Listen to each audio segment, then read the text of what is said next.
So the main topic for today is support vector machines.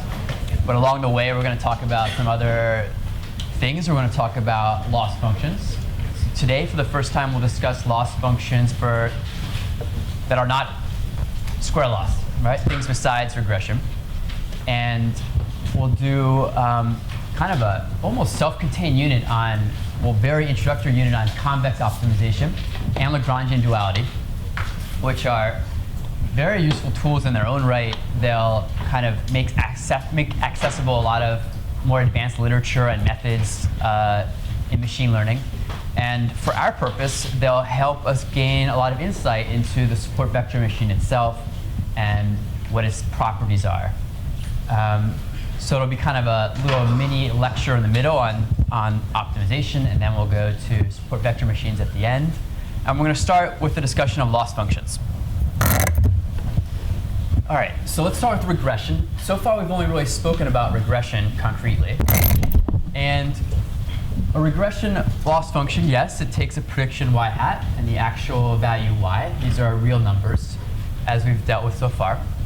And most of these regression loss functions can be written in terms of the residual. So the residual is defined as the difference between the true value of y and your prediction y hat.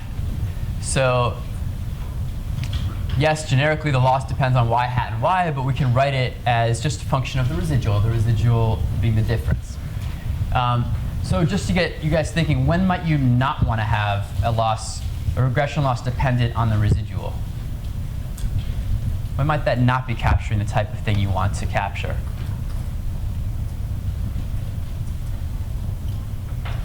All right, to keep things moving along, suppose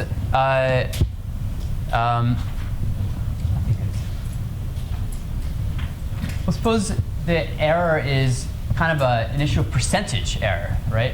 So if you predict 100, but the actual value is 50, in some sense you're off by a factor of 2. And if you predict 10, but the actual value is 5, you're again off by a factor of 2. And in some scenarios, it's the factor that you're off by, kind of the ratio, that's more important than the absolute value. So these are things to keep in mind. So often in those situations, you can transform your y variable, like maybe with a log transform or something, to try to reduce it back to a form where the loss, again, depends just on the difference. But I just wanted you guys to think about that a bit. But generally speaking, the regression losses depend on the residual. The square loss is the one we've dealt with so far. And it's certainly what people usually use. But there's some issues with the square loss. And it has to do with how robust it is to outliers. So an alternative loss, and we'll kind of think about both of these, is called the absolute loss, or the Laplace loss, or the L1 loss. So yes, this is the same L1 as we saw in Lasso as a regularizer. But here we're using it as a loss. So here's a little table, for instance. On the far left, we have a column of y hats. These are our predictions. So in these examples, I'm saying we're always going to predict a 0. And the second column is y, and that's the true value of y. And then third column is what's the loss that we incur under absolute loss. And the fourth last column is the square loss. And what I want you to note is that as the gap between y hat and y grows little by little, the absolute loss grows, well, it's exactly the same as the difference, right? But the square loss grows much more dramatically, like the square. And so what's the point? The point is that if a single point that differs dramatically from our prediction so suppose the true value is 50 when we predict 0, whereas most of our other errors are around the range of 5. So most of our errors are around 5, but one particular point we're incurring a kind of an absolute error of 50. It's 10 times bigger. But if we have square loss, we get penalized 100 times as much, 25 to 100. So the square loss gives kind of a lot of attention to severe errors and kind of magnifies them. And when you have your empirical risk, the average loss, it's going to be weighted very heavily to try to fix those extreme errors.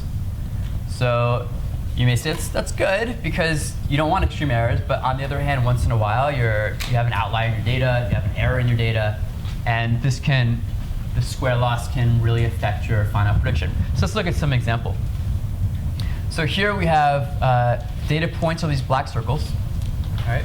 And we have two fits. So there's I don't know, 10 or 15 of these data points. And we're doing linear regression. The red line is the square loss, using square loss. This is the regression you guys have been running in homework and we've been talking about. And the blue line is using kind of an L1 loss. And you'll see that the red line, the square loss, is pulled down quite a bit by these 3 outlier points down below. Whereas the L1 loss is not affected nearly as much. The L1 loss, it's almost going through the middle of these top points. Well, it's pulled down a little bit by the outliers, but nowhere near as much as the square loss. So this is, if you're in a situation where you have a lot of noise in your data or you're worried about outliers, you might want to use something a little bit more robust than L2. So robustness is the term we use to describe how affected a decision, the algorithm is, the learning algorithm is by outlier points, by extreme outliers. There are more formal definitions, but that's good enough for our purposes. All right. So we have the L2 loss. It's not robust in the way we just described. The L1 loss is robust, but it's not differentiable. That's a little bit annoying, as we've seen before. Sidebar, the L1 loss gives something called median regression. Then there's a nice compromise between L1 and L2 called the Huber loss, and I just want to mention it. Excuse me, near zero loss, we have a quadratic loss. It's kind of a blend between quadratic and linear. And as your residual gets large, the penalty is linear. So we're not penalizing big errors with a quadratic loss. Whereas close to 0 with small residual, we do have a quadratic penalty. And all in all, it's smooth because it's a nice blend, so it's differentiable. So Huber loss seems like a win-win. It's not used very often, I think, unless you're in this scenario where you're very attentive to issues of robustness. All right. So that's pretty much all that I have to say about regression losses. I don't know of very many others that are used in practice. There's something called the epsilon insensitive loss for regression loss. But I don't think in most situations people need to go beyond these handful of losses for regression. So let's move on to classification. This is kind of the original thing that one would think of as a learning problem. Does this picture have an animal in it or not? Yes or no? Classification. So let's set it up in our usual way. Our action space, initially we'll say our action space is -1 or 1 for the 2 classes. The output space is, again, -1, 1. And the most natural loss is the 0, 1 loss. Did we get the prediction correct or not? Is our prediction f of x equal to y or not? If it's not, we get a loss of 1, and otherwise a loss of 0. All right. So conceptually, that's nice. Let's loosen it up a bit. Let's allow ourselves to predict a real number instead of just -1 or 1. Why? This accommodates things like logistic regression or support vector machines. In general,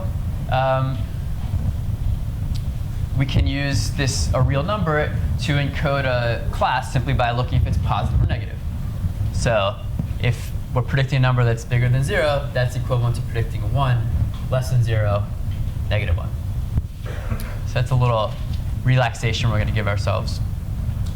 Now our action space is reals, and we can introduce some terminology. So in the classification situation where we predict real values, so f of x is the value we're predicting. F of x, the value, is called a score. So f of x would also be known as a score function, in addition to being a decision function. And the idea is that the larger the score, intuitively we want a big score to indicate more confidence in our prediction, and a score close to 0 as being less confident. It would kind of be the intuitive understanding of a score. All right, so the score gives us the prediction and some confidence, hopefully. And then there's something else, which is very important today, called the margin. And the margin is, well, formally, it's the class y times f of x. Y, remember now, is plus 1 or minus 1. And f of x is our score. And the product is the margin. So what happens here? So suppose the true class is 1, and we predict 10. Margin is 10. Okay. And if we predict 100 and the class is 1, the margin is 100. All right. Now what if we predict incorrectly? Both of those were correct predictions because our prediction was the same sign as the true class. So if we predict negative 10, but the true class is 1, our margin is negative 10. If we predicted negative 100, and it's really 1, our margin is negative 100. So you can see that margin, on the one hand, margin gives us whether we are right or wrong, because if we're wrong, the margin is negative. If we're right, the margin is positive. And also it tells us how badly or how well we predicted. So a really big negative number, like negative 10, is, well, negative 100 is a much worse error than negative 10, potentially, because it's even more confidently wrong. 100 is a better prediction than 10, and that it's more confidently right. All right? So we want to have big positive margin. That's what we're going for. Is that clear? Okay. Yeah? Thinking about what happens when it's not 0 and 1. When we make a prediction between 0 and 1? Yeah, so that's when we make a prediction between 0 or negative 1 and 1, it's not a very confident prediction. It's a small margin, and it could the prediction itself could either be right or wrong, depending on, if it's on the right side of 0 or not. Okay. All right, so we want to think in terms of maximizing the margin. Margin's good. We want big margin. And just like regression losses mostly can be written in terms of the residual, it turns out most classification losses we use can be written in terms of this margin, which comes out to be pretty convenient. So let's look at some. So first we have this 0, 1 loss, which I think I mentioned before is in various scenarios is proven to be like computationally intractable, NP hard. So we don't know how to minimize the empirical risk with the 0, 1 loss over even simple hypothesis spaces. And why? Well, one reason it's not convex, it's not differentiable. It's difficult to work with. It's pretty much a combinatorial optimization problem. All right. Nevertheless, we can look at the classification loss in terms of the margin. So on the we're looking at a bunch of these plots today, so I'll take some time to explain it here. On the x-axis is the margin. And remember, positive margin is good. That means we correctly classified. Negative margin is bad, incorrectly classified. So the 0, 1 loss gives 0 penalty whenever we have positive margin, and a penalty 1 when we have negative margin. Clear? Yeah. All right, so that's our 0, 1 loss in terms of the margin. So now we're going to introduce our first loss for classification that we might actually use, which is called the Hinge loss or the SVM loss. And this will be the focus of today's work later on. So the Hinge loss is, let's look at the picture first. To the right of 1, when margin is 1 or larger, so that's good, it's correctly classified, and it's with some confidence, it's over 1, we don't penalize at all. Makes sense, we got it correct, so no penalty. But as the margin decreases from 1, we get penalty, and the penalty increases linearly as the margin gets worse and worse, as the margin gets more and more negative.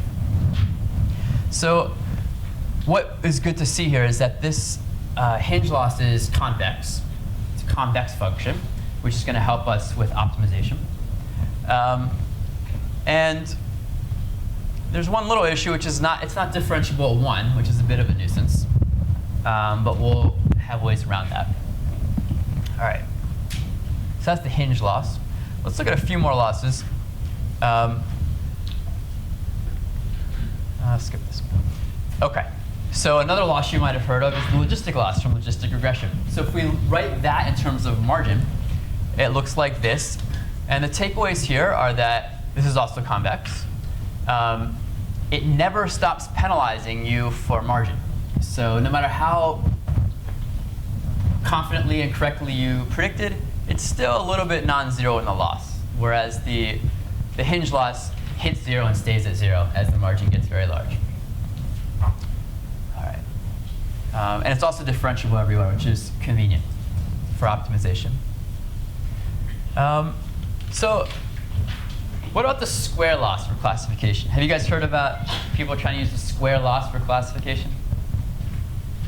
Sometimes people hear that and they're like, oh, it's terrible. It's like the worst thing ever. So let's dig in a little bit and see how bad it really is. So what does it mean to use a square loss for classification? So we're still predicting real values. We're still predicting scores. And the output space is -1 and 1 as before. But the loss is literally the square loss. So y will always be -1 or 1, and f of x will be our real value score. And we look at the square difference. So it turns out that this loss, which is the standard regression loss, you can rewrite it as a margin loss. You can work this out. It's not too difficult. So it turns out it's the square of 1 minus the margin. Let's look at what that looks like. So square loss drawn as a function of the margin. So that's interesting. As we go far to the right, that means we're doing really well. We're predicting correctly and confidently. The square loss is penalizing us. So the square loss penalizes us even when we're doing very well. It also penalizes us pretty aggressively when we're doing badly. So I'm a little bit more concerned with what's happening to the left, the penalizing our mistakes extremely aggressively, because this, similarly to square loss for regression, this leads to a lack of robustness. You know, if there's an error in a class label in your training data, for instance, and it's really a really obvious case, and the classifier correctly predicts a positive class with great confidence, but the example is mislabeled, so it's getting it wrong with large margin. So that example incurs a huge penalty under square loss, and that's going to affect the minimization. It's going to have a large effect, not in a good way, on the decision function we end up with. So there may indeed be issues with the square loss for classification in the case of label noise or these sorts of things. There's a paper referenced here which discusses it in more detail, and they find that in general you require more samples when you use square loss for classification than you do, for instance, with logistic or the SVM. So there might be some justification for people being horrified at using square loss for classification, but I've seen worse. It works. It's not that crazy an idea. All right, any questions on loss functions? Yeah.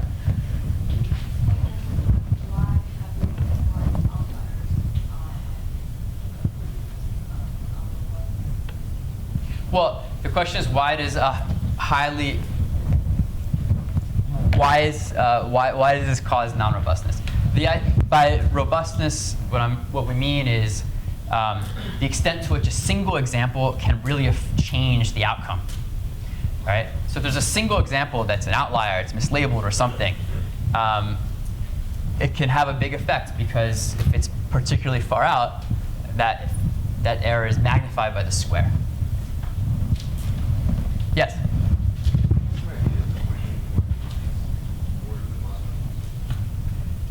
OK. So it's a good question. So one thing is, when you have a lot of data, you have a hope to actually predict not just the class correctly, but the probability of the class correctly.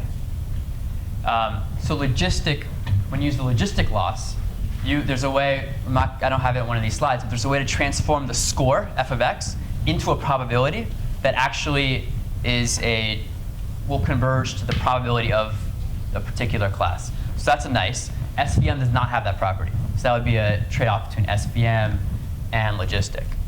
And really, I've only given you two that I endorse at all. 0, 1 can't be used. Square, I don't suggest. So far, it's just between Hinge and logistic. The Hinge loss has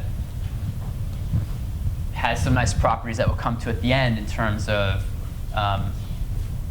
sparsity in the final representation, but that will be clear later.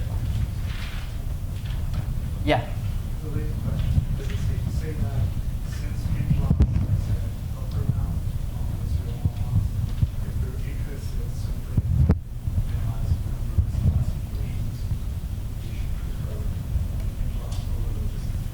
So the question was, so it's noted that the hinge loss is a strict upper bound to the 0-1 loss. And does that suggest we should be more inclined to use the hinge loss if we're only interested in whether classification is correct or not, as opposed to logistic? It's not obvious to me. I'm not sure if there's theory pointing in that direction. That's a good question. Yeah? So why are you not concerned about the right-hand side of square loss? I am. It's Or is it just disqualified because the left-hand side, that's why you talk over it? the left-hand side was more concerning for the outlier piece. It's, I guess, I'd have to think about it more, but the impact of the right-hand side? analyzing correct results like that, to just drive everything towards Yeah, that's my understanding, is that that the penalty on the right would just, in general, discourage aggressive, confident scores. One thing about the square loss, though, is that the square loss, although it takes more samples, perhaps, it does also give you a score function that can be transformed into a probability. So.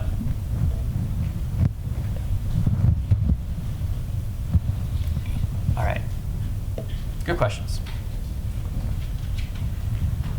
So now let's jump into some optimization theory. Did any of you guys do some pre-reading, pre-thinking? Nice.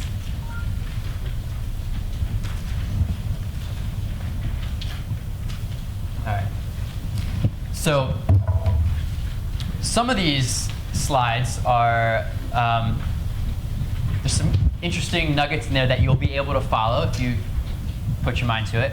And some of them are very algebra heavy, and they require kind of solving little equations.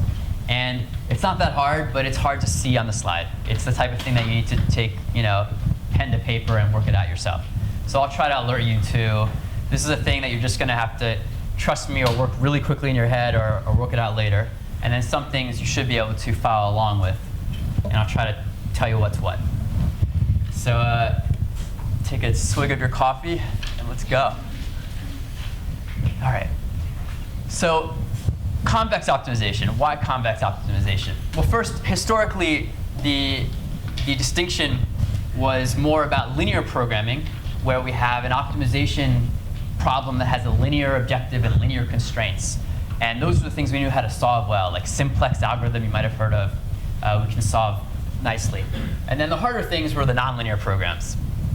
And some of those were easy and some were hard. And so it wasn't a very good split. And more recently, it's the split that seems more sensible is between convex problems and non-convex problems. And it's the convex problems that we have algorithms that we can solve kind of to arbitrary precision and accuracy, whereas the non-convex problems are the ones that we don't really know how to solve. And so that's the division that is more instructive these days. And in any case, a lot of the theory for solving convex optimization leads to nice algorithms that work in the convex setting, and then they're transferred and applied anyway to the non-convex setting, and often with good results. So stochastic gradient descent, for example, is applied. It really works for convex problems, provably. In the same sense, it doesn't work for non-convex problems, but in practice, it works well enough in the sense that it may not find the global minimum, and it almost certainly wouldn't in many situations, but it finds a local minimum that's kind of good enough for a lot of problems. So, okay. So a reference I'm going to recommend to you if you continue your study of convex optimization, or even for this class, is this Boyd and Vandenberg book, Convex Optimization. It's got a lot of detail. It's a little, it's very well written. The problem is it's thick. It's got a lot to go through to get to kind of the tools that we need. So I made a little cheat sheet. It's like about 10 or 12 pages where I extracted kind of the definitions and the theorems from the book that you need for kind of to get to Lagrangian duality and the concepts that we need. So you might look through that, and you can cross-reference the book as needed. These are posted on the website. All right. They use a little bit of a weird notation in the book. I'll just alert you to it. So they'll write a function f mapping from Rp to Rq, and what they mean is f maps from potentially a subset of Rp. And they call that subset the domain of f, which is correct terminology. But just to alert you that they may have, f may not be defined on all of Rp, even if they write it in that way. Okay. All right. So convex sets and convex functions. I've mentioned convexity many times, but we haven't actually defined it. So let's do that. So first, a convex function has to live on a convex set. So we start with convex sets. Informally, a convex set is if you look at any 2 points in the set, you connect the 2 points by a line. The line lies by a line segment. The segment lies entirely inside the set. Right? So on the left, it's convex. On the right, it's not, because here's our segment that exits the set when we connect them. All right. Convex function. First of all, convex function must be defined on a convex set. Then, kind of graphically, the definition would be if you draw a graph of a function f and you take 2 points on its graph, you connect them by a line segment, the graph lies on or below that line segment. Right? So this on the right would not be convex because the graph goes above and below. And on the left, it is convex because for any 2 points you choose, the plot of the function is below the segment between those 2 points. Yeah. Yes?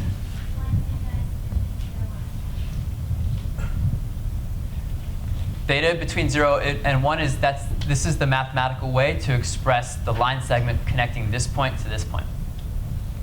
So if you work this out, you'll see that the set of all theta x plus 1 minus theta y, as theta ranges between 0 and 1, is the set of points connecting them by a line segment. Intuitive? Roughly speaking, it's a bowl shape facing up. That's a convex function. So a few quick examples of convex functions. This is called an affine function, ax plus b. It's like a linear transform of variable plus some offset. That's convex and concave. By the way, what's concave? If we've defined convex. Concave, a function is concave if the negative of the function is convex. So it's a bowl upside down, facing downwards. Polynomial exponents are convex. Absolute value of x to the p. Exponential functions are convex. Linear combinations of convex functions are convex. Is that true? Does that make a true or false statement? Linear combinations of convex functions are convex. False. Because? Minus, right. Negative of a convex function is concave, so that's not right. Okay. Non-negative combinations of convex functions are convex. There you go. All right. And you can see the notes if you want to for more rules for combining convex functions and generating new convex functions from old convex functions. Okay. All right, strict convexity. This is useful as well. A function is strictly convex if that line segment lies strictly above the function itself. So what's not strictly convex would be a line, for instance, or yeah, basically if there's kind of a linear part to the function. So what does convexity do for us in terms of optimization? So here's the key thing. In a convex function, if there's a local minimum, that local minimum is also a global minimum. Okay. So you can't get into a local minimum, and then over here there's a further down local minimum for a convex function. So that's key that lets us use things like these stochastic gradient descent or gradient descent algorithms, because we're guaranteed that if we get stuck in a little local minimum, that's also the global minimum. That's what gives us the power. Yeah.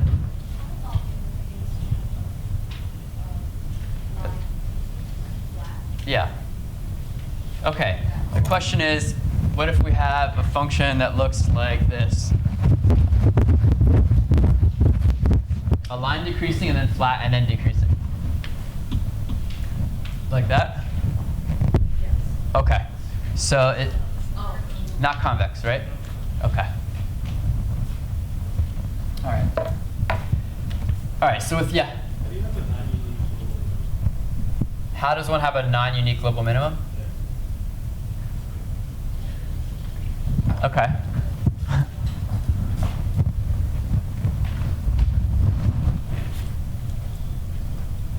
Well, the value of the function, the value of the global minimum is the same, but it's attained at it's not attained at a unique point. That's what that means.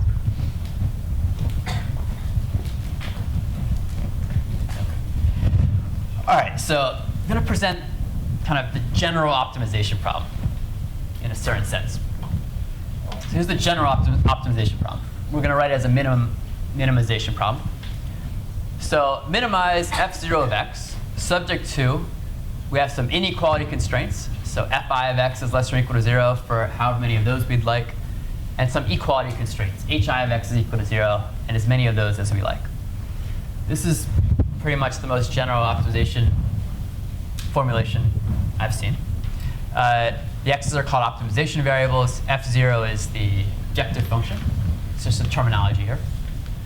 And then this is the domain issue that in their book they define. We have to be alert to the fact that each of these functions may be defined on some subset of RD or whatever, and we need to keep track of where these functions are defined. In our case, they're always defined everywhere, so this is not really an issue for us. Just alerting you to it for when you read the book. OK, so some more terminology. The set of points satisfying the constraints, that's called the feasible set. All right? So any x that satisfies all of these inequalities and equalities, that's the feasible set. A particular point that satisfies it is called a feasible point. There's a notion of an active constraint and an inactive constraint. Now this is interesting. For these inequality constraints, we could have an x where fi of x is strictly less than 0, and we could have it when it's actually equal to 0, so right on the border. So if it's f of I of x is equal to 0, that's called an active constraint. We're like right at the edge of the constraint set for that constraint. And that does actually have some relevance for us later on. All right.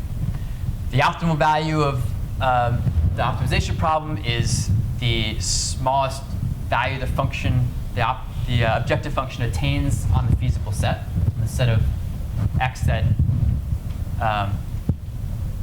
are in the feasible set. And x star is an optimal point if the objective function achieves its minimum, its optimal value at x star.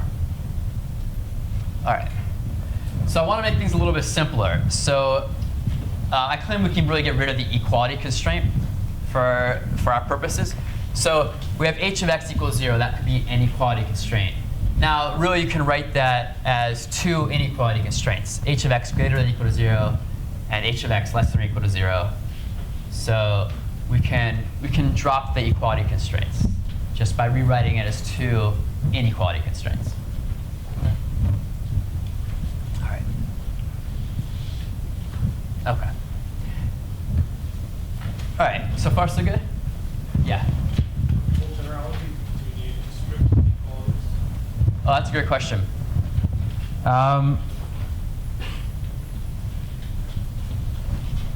Yeah, that's a good point. This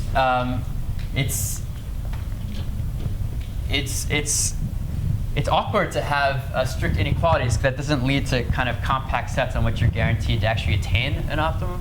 So there you really need to rely on your infs and soups and I don't know. Yeah. Good question. OK. How many of you guys have heard of Lagrangians? And Lagrangian multipliers then? Okay, good, good. So this is part of that theory. All right. So here we now have the general, but now just the inequality piece of the optimization problem. And we define the Lagrangian of the optimization problem like this. You have your objective f0x, and then we have this linear combination of the fix functions, our constraint functions, where these variables in the linear combination are introduced, lambda i's, and they're called Lagrange multipliers. So we introduce a new Lagrange multiplier, lambda I, for every function that's giving us a constraint. So it's a pairing between the constraint function and a new variable called the Lagrange multiplier. Later they'll be called dual variables also. All right. So here's something pretty I find amazing about the Lagrangian is that it encodes the full problem in this function. So how does that work? All right. So we claim that if you take the supremum of over the Lagrangian, over these Lagrangian variables of the Lagrangian function, we're going to get back something that pretty much tells us everything we had in the original optimization problem. So let's take a quick look. Suppose there's two cases. X is either going to be in the feasible set or it's going to not be in the feasible set. All right? Let's first see what happens when X is in the feasible set. So what happens with f of I of x when X is in the feasible set with our setup? Right, with our setup, all of our constraints are of the form fi of x is less than or equal to 0. Less than or equal to 0. So if x is feasible, then fi of x is less than or equal to 0. Now we're taking the supremum over lambdas.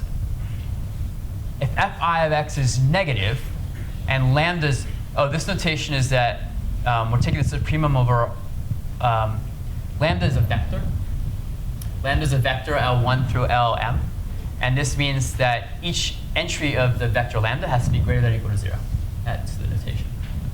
So if fi of x is negative, we can drive this whole expression.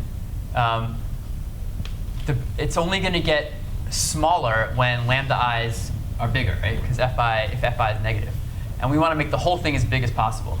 So the best thing we can do if fi of x is negative is send lambda I equal to 0. By best things we can do, what I mean is we're trying to figure out what the supremum is over lambda. So we can make this function bigger by sending lambda I to 0 in the case that fi of x is negative. All right.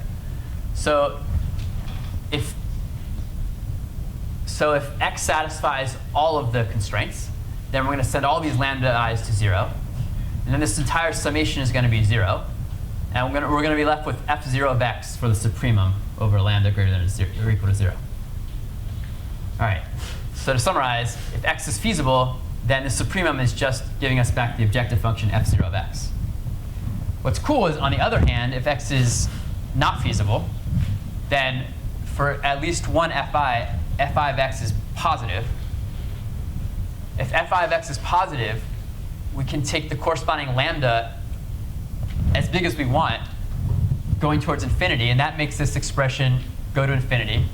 And the supremum is indeed infinity if x is not in the feasible set. All right? So in some sense, we're encoding x not being feasible by having this supremum return in infinity. That's kind of neat. And we can use this to rewrite our objective function. So it's called the primal form of the optimization problem. We have this supremum over lambda, so this function, and now we take the infimum over x. So of course, infinity will never be the infimum over x. So we're always going to choose x that's feasible, because otherwise we get something that's infinity.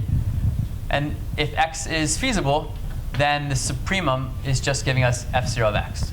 So this is kind of equivalent to the infimum over x being feasible of the objective.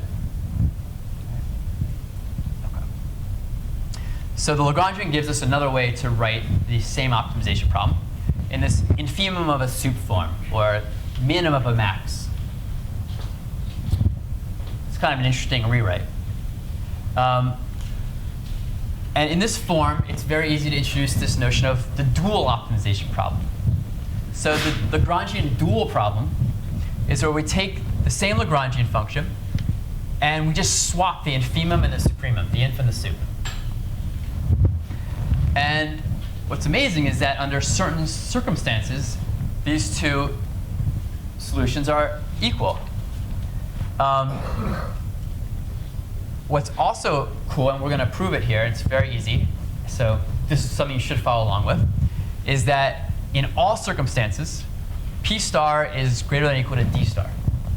All right? So the Lagrangian dual problem, the solution to the dual problem where we swap the inf and the sup, is always smaller or equal to the original problem, the primal problem.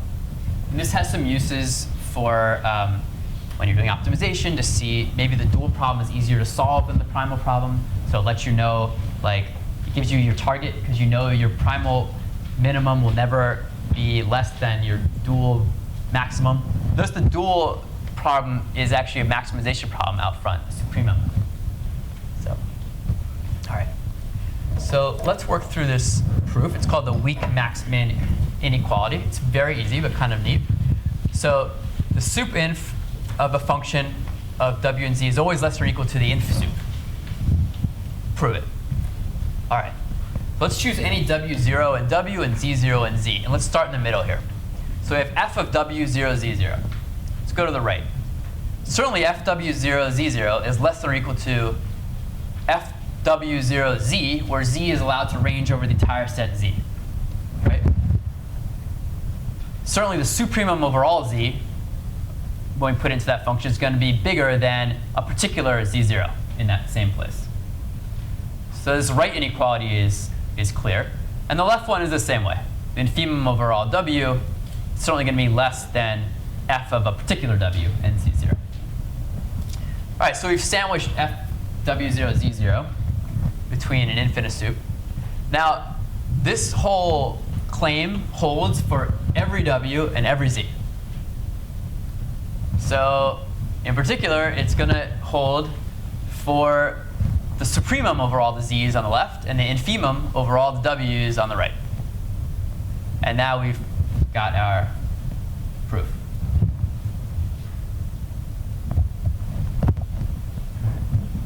So we've just proved what's called weak duality. So this applies to the Lagrangian. And we've proved that the dual, say the Lagrangian dual, which is a sup inf, is less than or equal to the inf sup. And what remains to be attained, what we want later, is that we'll want to find cases where they're equal. And there are theorems that have very light conditions for this equality to hold, and we won't prove that theorem, but we're going to be using it. OK. All right. So weak duality we've proved ourselves. It's great. So far, we haven't used convexity at all. All this is for a generic optimization problem. OK. So for convex problems, we often have strong duality. We just need a little bit, some small conditions to get that strong duality.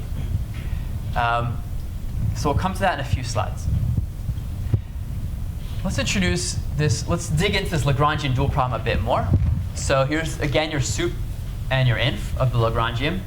And we're going to introduce some more terminology. This function in the middle, this infimum of the Lagrangian, it's called the Lagrange dual function. And we often write it with a g, or we'll be writing it today with a g. And what's it a function of? So L is a function of x and lambda, but we have the infimum over x, so what's left is lambda. So the dual Lagrange dual function is a function of lambda, which is our Lagrange multiplier, or now we're going to start calling it also a dual variable as a function, as the argument of the dual function. And it's the infimum of the Lagrangian, like that. So we've defined our Lagrange dual problem. We have our Lagrange dual function. And just as a reminder, this dual function can take on the value negative infinity. When would the dual take on negative infinity? OK, I have an example here.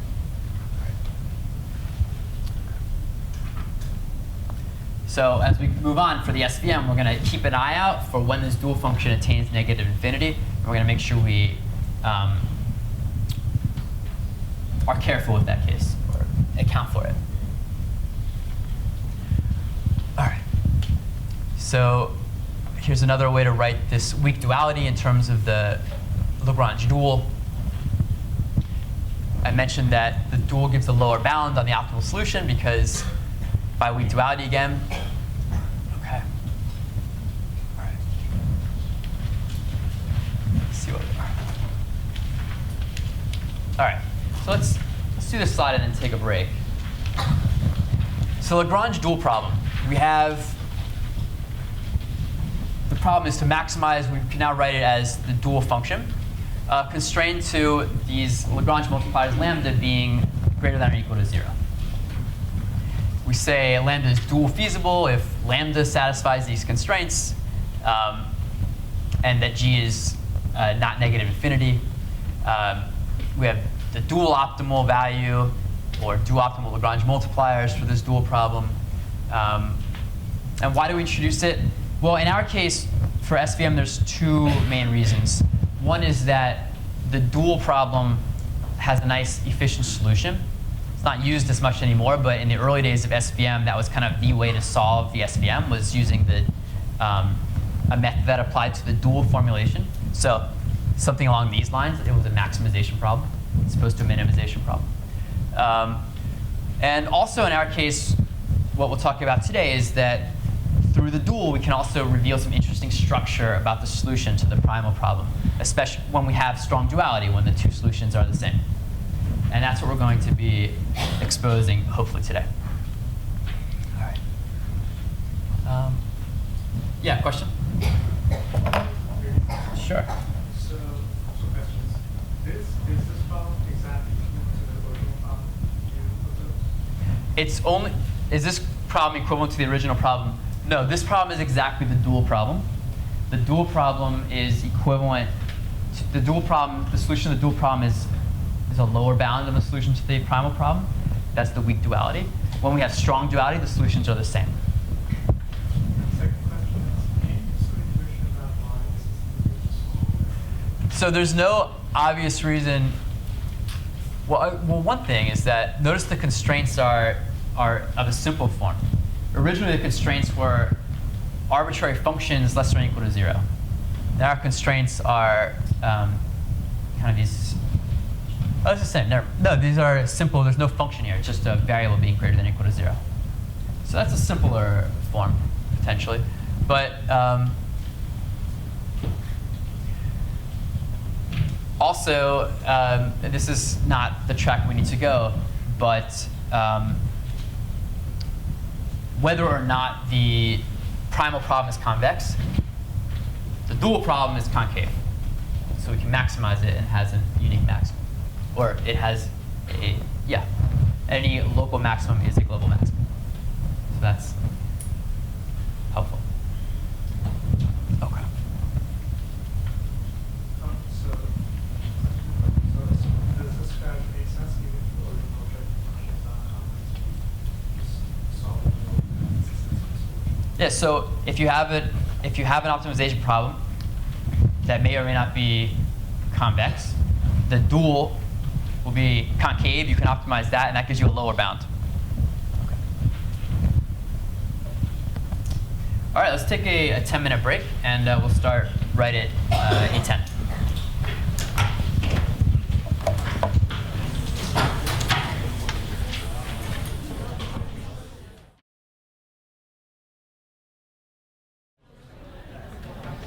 All right. So far, all we've spoken about was the general optimization problem, no discussion of convexity in the problem. Now it comes in.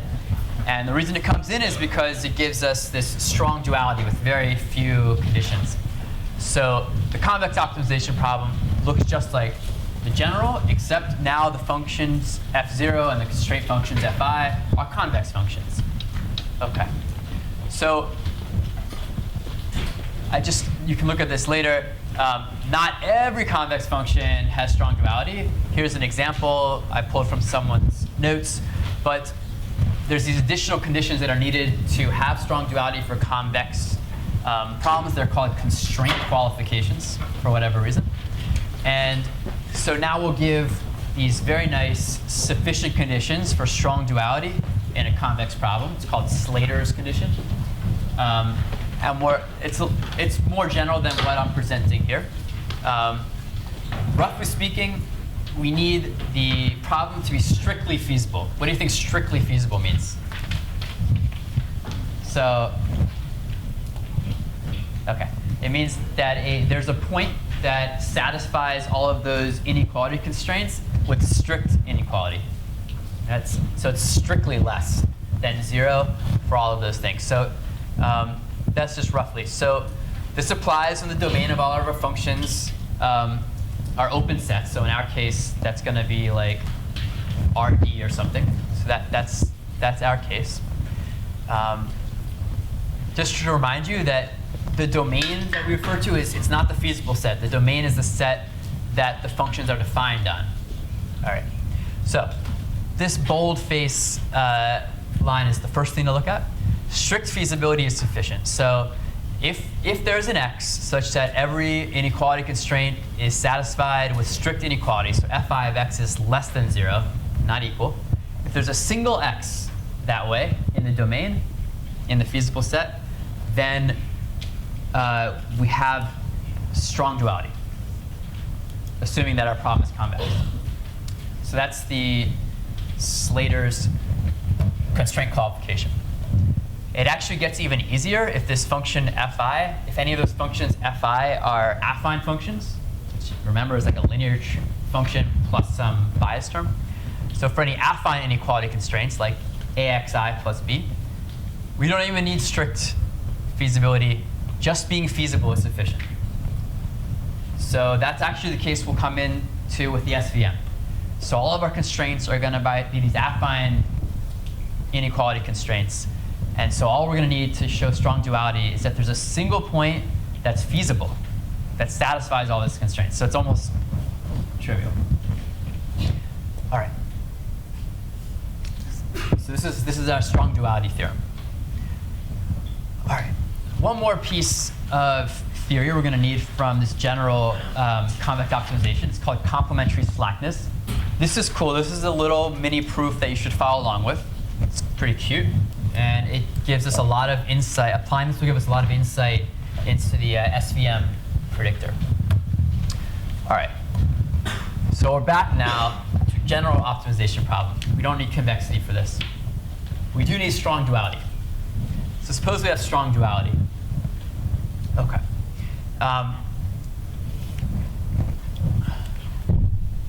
So I should have had a star here. Let's let lambda I star and x star be corresponding, like a optimal Lagrange multiplier and the primal optimal variable.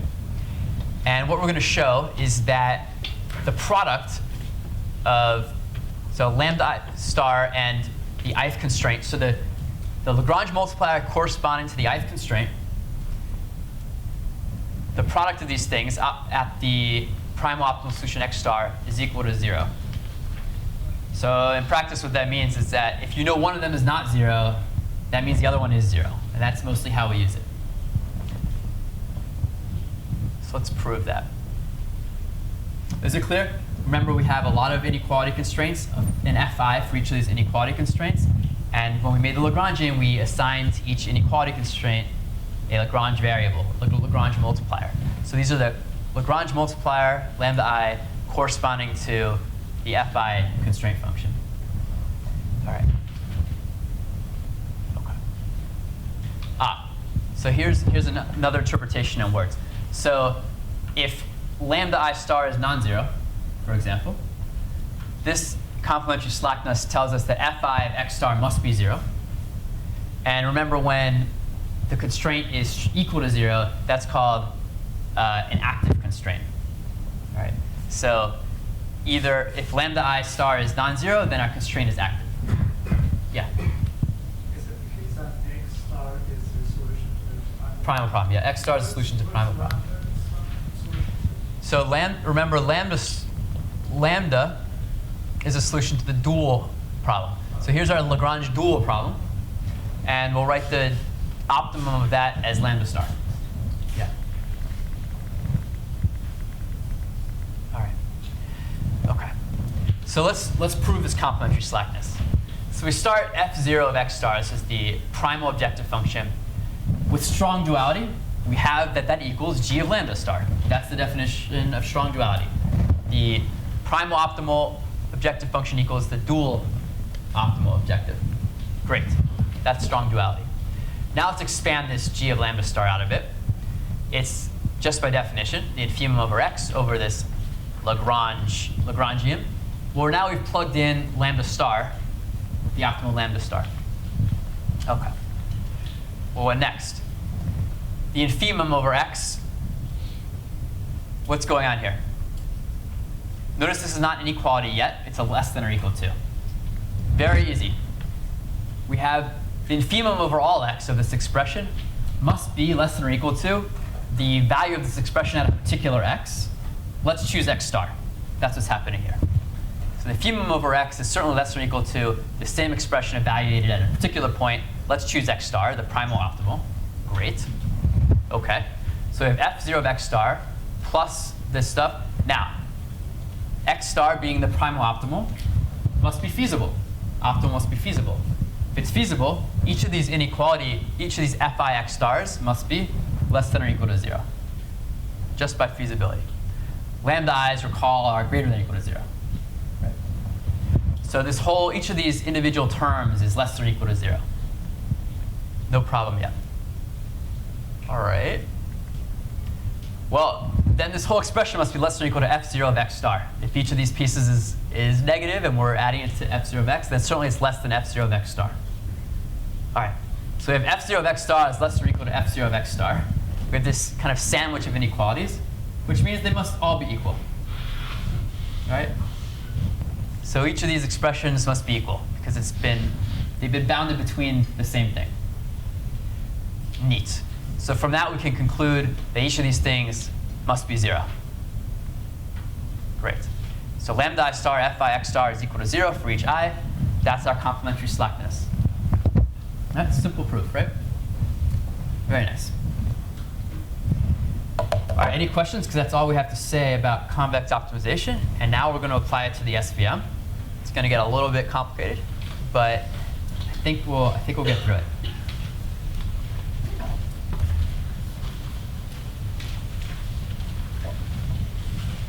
You guys ready? All right.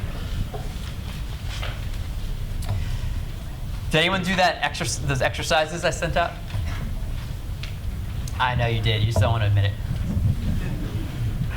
Okay. So first, what is the support vector machine? We know what the SVM loss is. I talked about that at the beginning. So first of all, the support vector machine, in its vanilla flavor, uses a hypothesis space of linear functions, or affine functions, W transpose x plus b, just what we've been using for Ridge and for Lasso, same hypothesis space. Excuse me. Again, here's our loss. This time I'll draw your attention to a way to write it with this plus. Do you remember the subscript plus, or maybe I had a superscript plus before, it's the positive part. If 1 minus x is greater than or equal to 0, or 1 minus m, it's just 1 minus m. If 1 minus m is less than 0, this expression is going to be 0.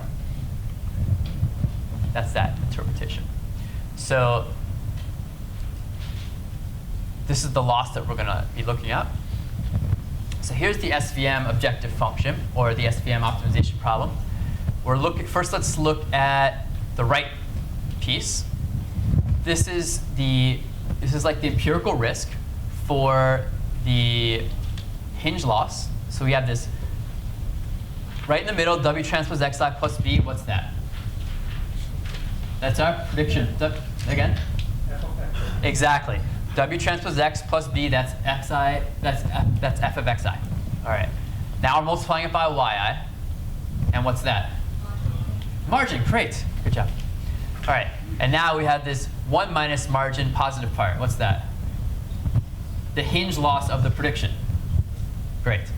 And now we have this C over n, sum of these hinge losses on the predictions. This is C times the average hinge loss of our decision function f. All right, great. What's the first term? That you've seen before. It's L2 regularization, right.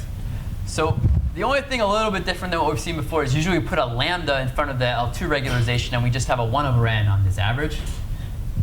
You could see there's no real difference. It's just traditional in SVM to write a C with the empirical risk part and nothing on the L2 regularization piece. No big change. This is just how it's traditionally written. So this is our objective function. Is the bias term regularized? No, we have a B, it's unregularized, just like we had in Ridge. Okay. So that's our objective function. It's an unconstrained optimization, which is nice. It's not differentiable, which is not so nice. We're going to transform it in a few steps to something that's more amenable to these techniques we've been developing. So let's see what we can do. So here's a common technique. So we introduce a new variable. So what we've done is introduce a new variable. You guys know this letter, this Greek letter? Xi. All right. Want to say psi? I'm going to say xi. OK.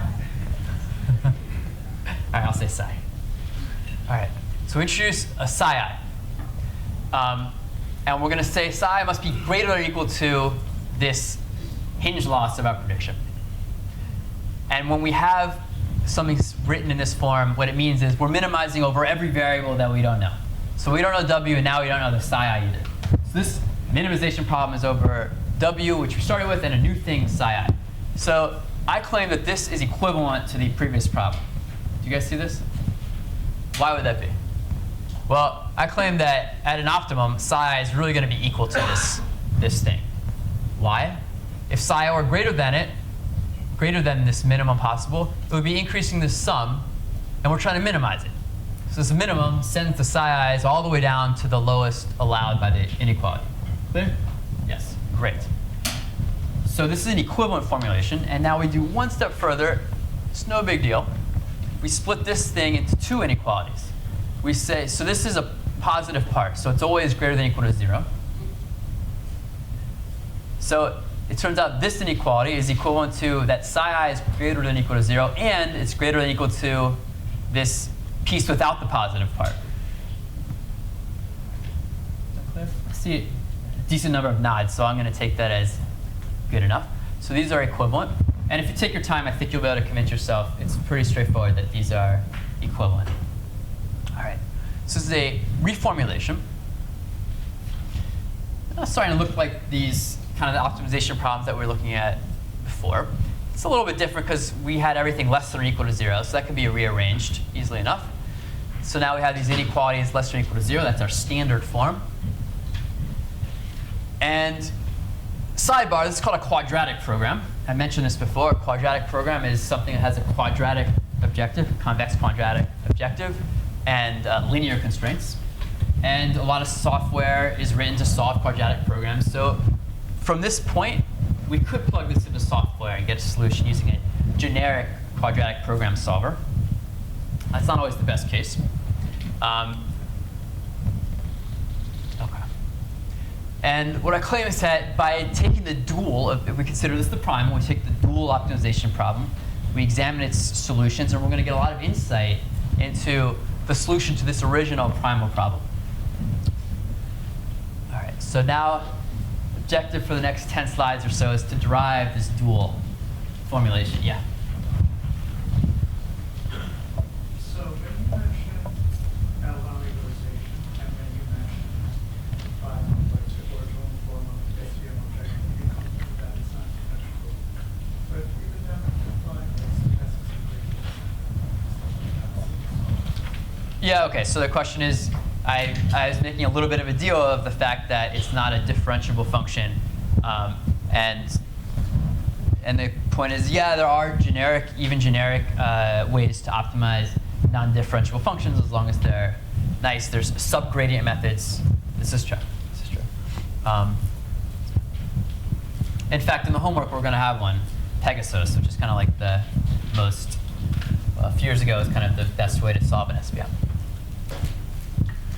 All right, so here's our SVM. Yes? Oh, there's a question? Can you go back to the previous slide? You mentioned this is the primal. Could you explain why? No. I mean, it's just, the primal is the problem you start with. Right. Any problem can be a primal. Okay. And then you take the dual, and that's the dual. So there's nothing to explain. It's just our first problem is the primal. Yeah. Fair question. OK. So here it is again. And what's the first thing we need to do? We need to write down our Lagrangian. So let's just make this little table for each of the constraints. This is the Lagrangian multiplier that's going to go with it. I also wrote it on the board for quick reference when this slide's gone. All right. So this more complicated constraint goes with the alpha I, and the negative psi I is less or equal to 0 goes with the lambda I. All right. All right. So these are, and how do we get our Lagrangian? We just take our objective, and then we add the product of the Lagrangian multiplier and the constraint functions. Right. So here's our objective, and here's this sum of Lagrangian multiplier, constraint function, Lagrangian multiplier, constraint function. That's our Lagrangian. All right. OK. So let's rearrange a bit. We have these psi i's spread out in 3 places. Do a little factorization and collect them. Now the psi's are nicely grouped. And let's rehearse what's this primal and the dual. The primal can be written as the infimum over all of our primal variables. So w and b, which you started with. The psi I, which we introduced, was the new primal. And then an inside with supremum over these new Lagrange multipliers. All right, so that's our in for the soup. And the dual is going to be soup of the in of Lagrangian. OK. And we're going to start with a weak duality, so that's an inequality. But what we want to show is they're equal. So what do we need to show to have strong duality? Yeah, so if we have strong duality, then they equal each other. True. So first of all, is this a convex objective function?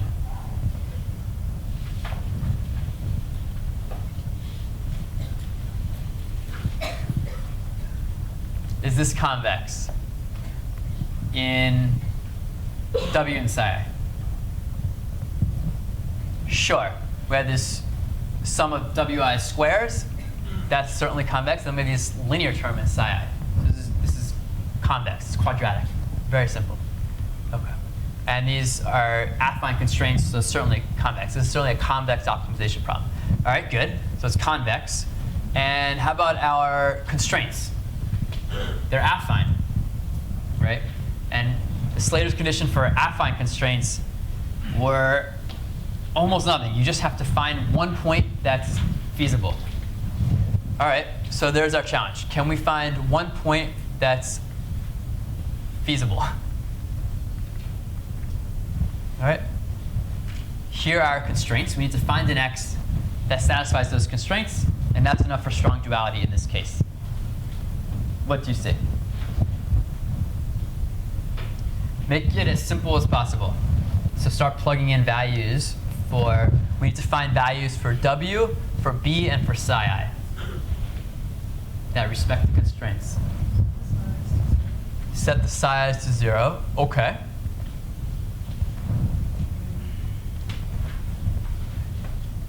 Well, I don't know. That might work out. But another direction, since we're short on time, that I know will work out is if you take w and b to be 0.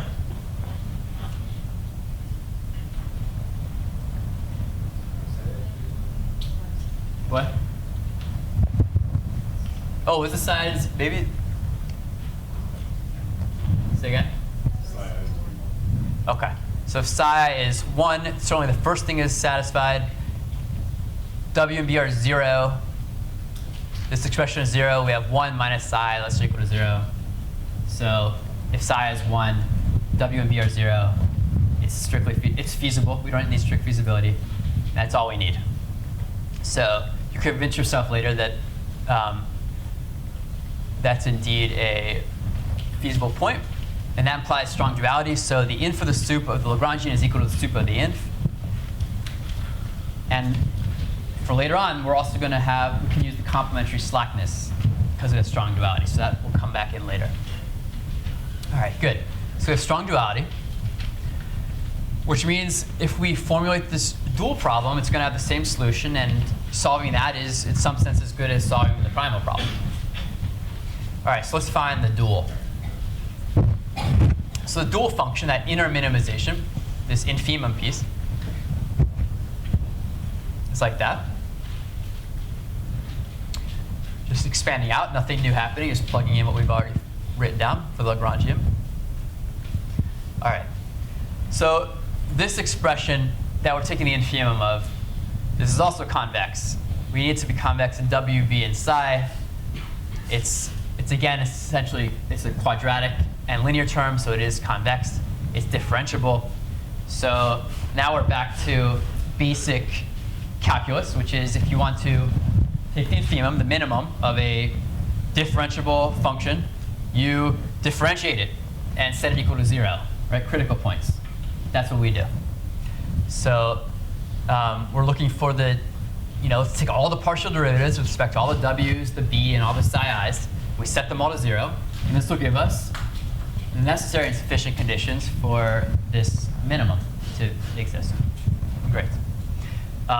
OK, remember I said that this thing could be negative infinity. The dual function can be negative infinity. So when might this go to negative infinity? The infimum go to negative infinity. So suppose this term is not equal to 0. This c over n minus alpha I minus lambda I. If this is not equal to 0, then when we take the infimum over psi I, we could send psi I to negative infinity if this is positive. And if this expression is negative, we could send psi I to positive infinity. And in both cases, the infimum of this expression goes to negative infinity. Similar case for, well, I'll come to it. We'll see later. Okay.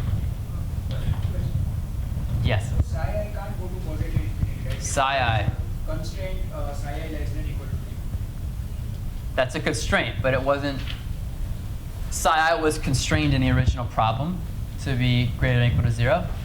But this is an unconstrained minimization. Remember, those constraints were already represented in the Lagrangian. So these are unconstrained. The only thing that's constrained right now is lambda and alpha. The dual variables are constrained to be non-negative. But the primal variables are unconstrained now. That's actually one of the nice points of going to this dual formulation. The constraints get absorbed into the Lagrangian.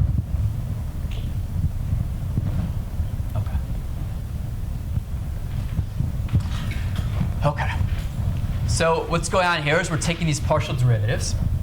And this is the type of thing you'll want to work through on your own, and rather than my talking through it. But for each partial derivative equal to 0, we get a different expression, which are conditions we require to have a minimum. So the first thing we get is an expression for w, which is our primal variable we're trying to optimize over, is this linear combination of alpha i's, which are dual variables, and some data. This will come back to be very useful later. So look ahead. This is what's going to give us the form of our SVM solution. This is one of the interesting things we're deriving from the dual. But we'll come back to this. And then these constraints, that the sum of the alpha I y is 0, and that alpha I plus lambda I is c over m. OK. Great. So what do you do once you find your conditions for optimality? Remember from calculus, you plug them back in and see what happens. You simplify. Okay. So when we plug these conditions back into this expression, so I'll point out a few on this slide. Take the bottom one, alpha I plus lambda I equals c over n. Well, in this middle term, the second term, if alpha I and plus lambda I is equal to c over n, this whole middle term is 0. All right? So at an optimum, this middle term vanishes. OK. Let's see what else. When we plug into the first term, this expression for w, it expands out to this funny looking thing, which we'll break down later on. And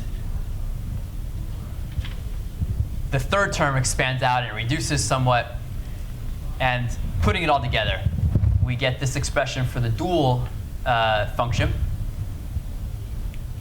which is under certain constraints, which were the two constraints we had to have a minimum. So when those two constraints are satisfied, we get this actual minimum value, and the value we attain by plugging in the conditions to the Lagrangian. And otherwise, we don't have a minimum, and we can see by inspection, for instance, that it's going to negative infinity. So the dual function is independent of the No, the C comes into the constraint. In this alpha I plus lambda has to be C over n. Yeah.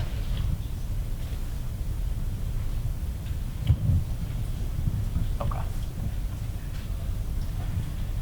All right, so now we have our dual function, and we can start writing out. Let's write it back out. So what's the dual problem? The dual problem is the supremum over our Lagrange multipliers over our dual variables of the dual function. So supremum over alpha. What's the condition we need on alpha and lambda? Greater than or equal to 0, right? I wrote those down here this time on the bottom right instead of over there. Okay. All right. So here's our dual function. Here's our constraints. I've left out the otherwise piece when these constraints are not satisfied because in that case the dual objective is negative infinity, and that's certainly not going to be the supremum.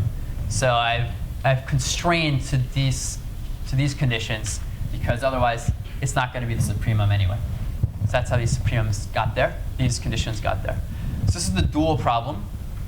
So this is like round one of the SVM dual problem. We're going to massage it a bit, but we've gotten it. We've got it. This is the dual SVM problem. We can eliminate a variable. Notice this lambda I doesn't appear in the objective at all. It just kind of appears in the constraints. And it turns out you have this alpha I plus lambda I equals C over n. Alpha I and lambda I are non-negative. Turns out you can eliminate the lambda I and still have the same set of alpha i's. And alpha I is the only thing that appears in the objective anyway. So you can convince yourself that this is equivalent to this reformulation where there's no more lambda, and alpha I is now constrained to be between 0 and C over n. Much simpler, right? So each alpha I has to be, this is called a box constraint, because each alpha I is in an interval, 0 to C over n.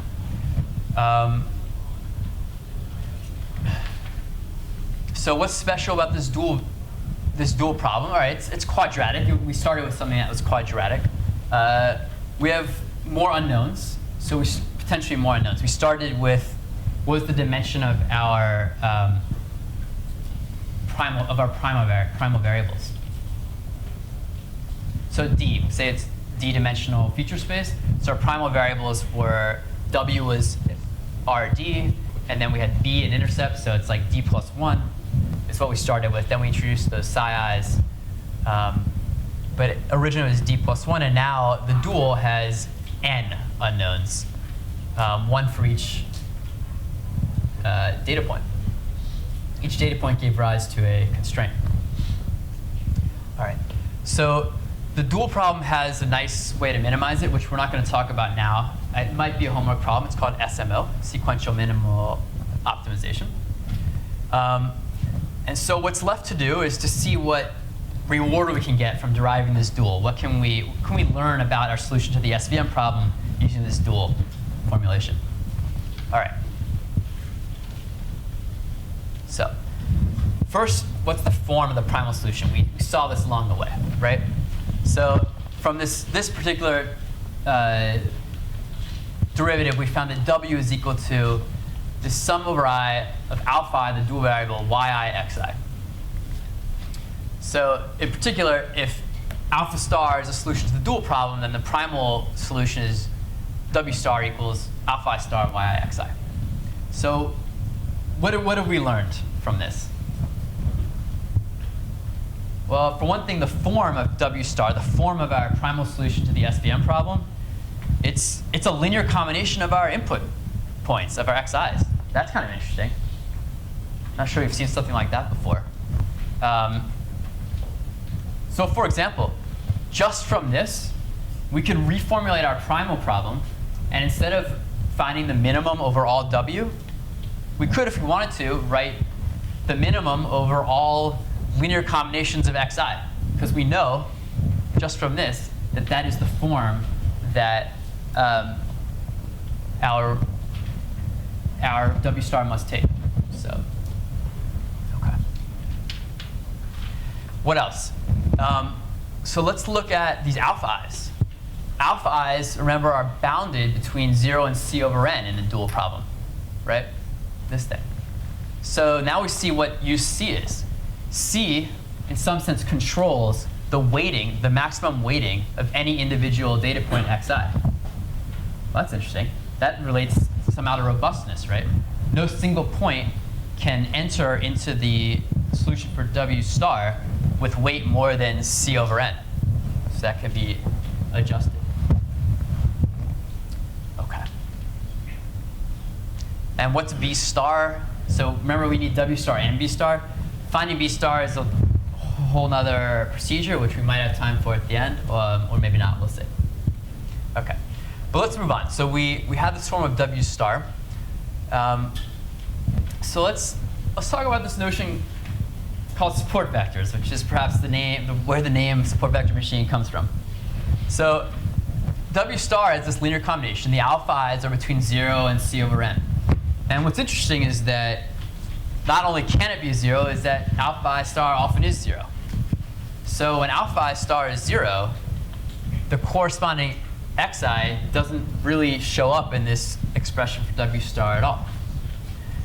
And what you can end up with is a kind of sparse representation of W star. Well, now by sparsity, we don't mean sparsity in the features, but sparsity in the fact that you only needed to take a linear combination of a few xi's to come up with W star. This will be more relevant next week when we kernelize things. OK.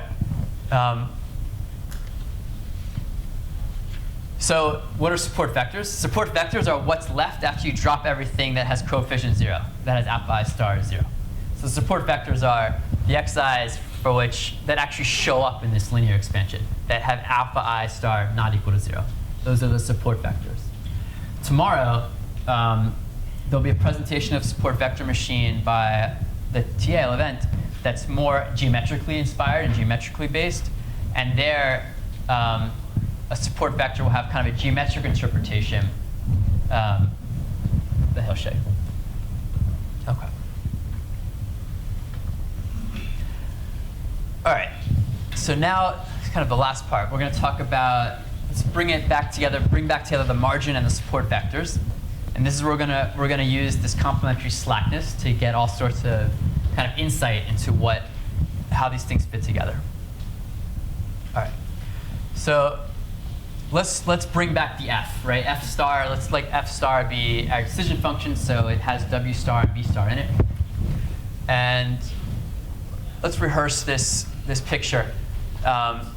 So remember, anything to the right of 0, if our margin is anything to the right of 0, that's, first of all, what's the margin? Margin is, recall, it's y. It's the actual classification, y times f star, right? Y times the prediction. So any margin that's greater than 0 is correct. Less than 0 is incorrect. Anything greater than 1 has no penalty. But less than 1 can have a penalty.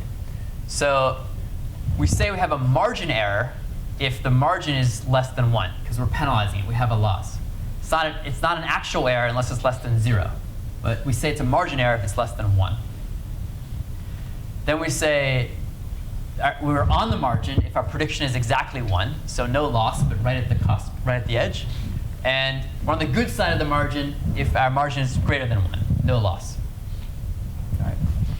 So margin error on the margin, good side of the margin, and whether or not we're correct. All right, now let's remember this psi I star. So that we convinced ourselves was going to be equal to the loss on our prediction for psi I, right? OK. So it's the hinge loss on the ith example. All right, so let's work through a few cases. Suppose psi I star is 0, 0 hinge loss. All right, well, that means the margin has to be at least 1, right? Remember, anything 1 or bigger was no margin loss. So if our loss is 0, we know yixi is greater than or equal to 1. And so that's either on the margin or on the good side of the margin. OK, that's the terminology. So now we bring in our tools that are going to let us derive some insight. So these are the complementary slackness conditions. Remember, we have our Lagrangian multiplier times the corresponding constraint. The original Lagrangian multiplier was lambda I, but along the way, remember we found an expression for lambda I being c over n minus alpha I star. So these are just the complementary slackness conditions.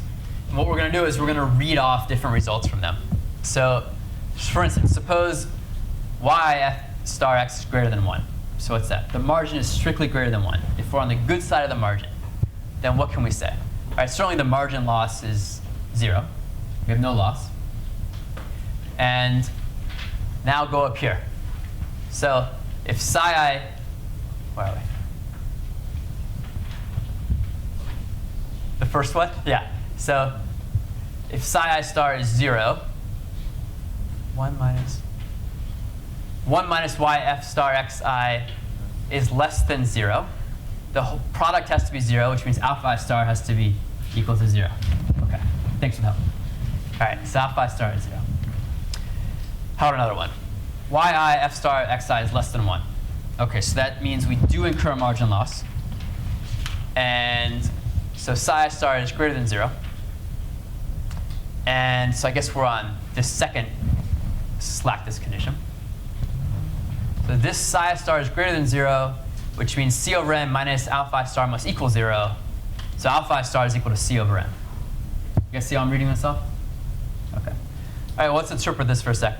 So if we have a margin loss, if we're getting any loss in the example, then the coefficient in that expansion, alpha I star, is c over n. And if you remember, c over n is the maximum allowed coefficient in this expansion. So if we have a data point that we never quite figured out, if we're not classifying correctly, then we know that in our expression for w star, that data point's getting the maximum weight possible. Kind of try to correct it, I guess. All right, let's go for alpha I star. So suppose the coefficient of a particular xi is 0. What does that tell us? I won't labor through it, but the conclusion is that that means y I f star x is greater than or equal to 1. So we're on the margin or on the good side of the margin. Right? So there's all these different things you can read off. Here I've summarized them. And they're just relating, are we on the good or the bad side of the margin, and for a particular data point, and does that correspond to what kind of coefficient does that correspond to on xi? So what happens to alpha I for each of those cases? Okay. So one thing that's interesting is that if alpha I is not 0, so it's 0 when we're classifying well on the good side of the margin, right? If it's not 0 and it's not c over n is when we're classifying incorrectly. So it's strictly between 0 and c over n, but a pretty broad range. It's the whole interval except for the endpoints. If alpha I star is anything in that interval, then the data point is exactly on the margin. yi f star xi is 1. It's kind of interesting. So most of the coefficients, when you look at your expansion for w star, they're either 0, so you don't see them, or they're c over n, which means those are points you got incorrect, or they're something in between, which means you're getting it correct, but with just enough margin. Margin of 1. All right. Do you have any questions? We have enough time to cover B star, so we'll do that, but I'll just pause if you have any questions. OK. Heavy day.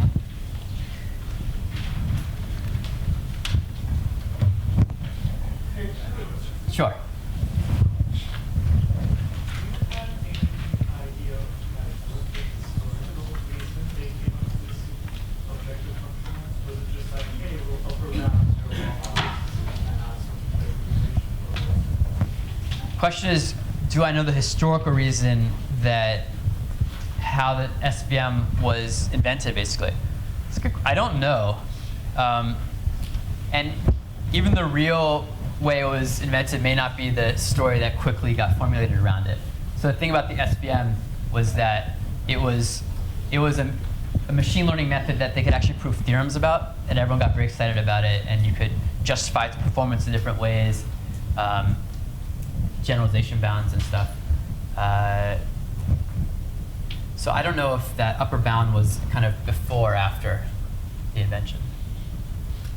Okay. So to get B star, we're going to use our complementary slackness again. So we have the strong duality, so we get the complementary slackness.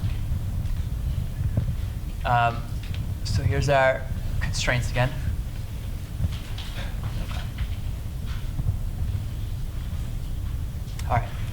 So what we need to do is assume that there's some I for which alpha I star is strictly in that interval, 0 C over m. Turns out, if there's not a single I that has this property, then you can show that the problem, your data set is degenerate in a certain sense, and the optimal W star is identically 0, and it's kind of not an interesting case. I give a reference later on. So pick an I for which alpha I star is between 0 and C over m. Then kind of using the same tricks and pushing around things in the complementary slackness, we can find that if alpha I star is in this range, then our margin is exactly 1. Yeah, we just talked about that earlier. All right. And all right, now this is interesting. Remember, yi is either -1 or 1. So if we multiply both sides by a yi squared is just 1. And over here we get yi. See how I went from this to this? This is worth a look. If you multiply both sides of this top thing by yi, you get the yi squared becomes 1, and we get this second thing. And then we rearrange, and you get B star is equal to yi minus xi transpose W star. Does this seem funny to anybody? This expression for B star? I thought it was funny. I thought it was kind of weird. What I thought was weird about it was that we're driving B. First, we picked any I for which alpha I star had this property, and we had this expression for B star in terms of a single sample point, xi, yi. But that's the way it is. This is the math. And you can express B star in this way. It's not necessarily the way people do it in practice, because what they'll prefer to do is take like all the i's for which alpha I star is in that range. And yes, that should give the same value for B star each time. And it will be roughly the same. And you average them, and get you a more robust estimate of B star. At least that's what people tend to prefer to do. So you can just take the mean of all of the expressions for B star for each I in that range. All right. So that's it for what's called the linear SVM. We'll expand on things like how to optimize it in homework and get some experience with it there. But there's one other cute thing that we see in the dual SVM formulation, which I'll point out to you now. So here's the SVM dual problem. And what I want you to notice is that look where x's appear. Look how x's appear in this formulation. X's only show up right here. And it only shows up in terms of this inner product between pairs of x's. So xj transpose xi. X never shows up alone, raw, as a vector, except when it's right next to another vector in the form of an inner product. And this is kind of the entry point to what's called kernelization. And kernelization is where you take an expression of an algorithm such as this one, where you've written every access to xi, to an x, in terms of an inner product between pairs of x's. And what you do is you take the Euclidean inner product and you replace it with another inner product, any new inner product that you like.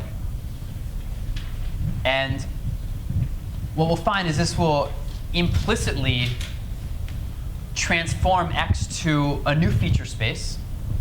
And what's interesting is that the new feature space corresponding to this new inner product that you made could be, in a certain way, much more complex than the original one. It could be, it could actually be like infinite dimensional as a feature space. But we never access those vectors directly because we only have to access them via their inner products. So this is what we'll talk about next week in kernelization. All right, that's all I'll say about this today. Any questions? All right, in a few minutes early. Thanks.